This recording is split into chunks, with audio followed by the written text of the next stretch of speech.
కశ్మీర్లో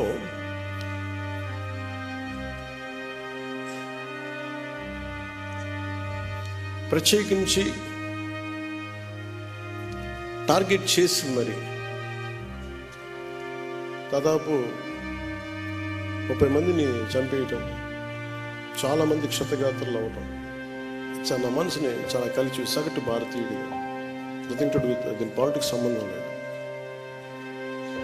అది ఒక ఉగ్రవాది తోటా పేలితే కన్నీళ్లు భారతదేశం నలుమూల వస్తాయనడానికి మన రాష్ట్రం కూడా నిదర్శనం.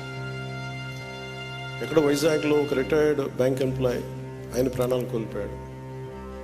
ఎక్కడో కావల్లో ఒక యువకుడు చనిపోయాడు. ఇది చాలా చాలా బాధ కలిగించింది. చాలా మందితో పాటు నాకు బాధ కలిగించింది. అంటే గ్రామాలు should be a part of national integration. Panchayat should become a part of national integration.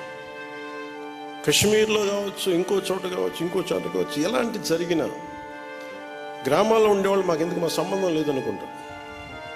గ్రామాలు రాజకీయాలకు కావచ్చు, పొలిటికల్ పార్టీస్ కావచ్చు, కులాలకు కావచ్చు, వర్గాలకు కావచ్చు, దానికి ఫౌండేషన్ కింద కాకుండా జాతీయ సమగ్రతకి పట్టుకొమ్మల వాళ్ళు పంచాయతీ.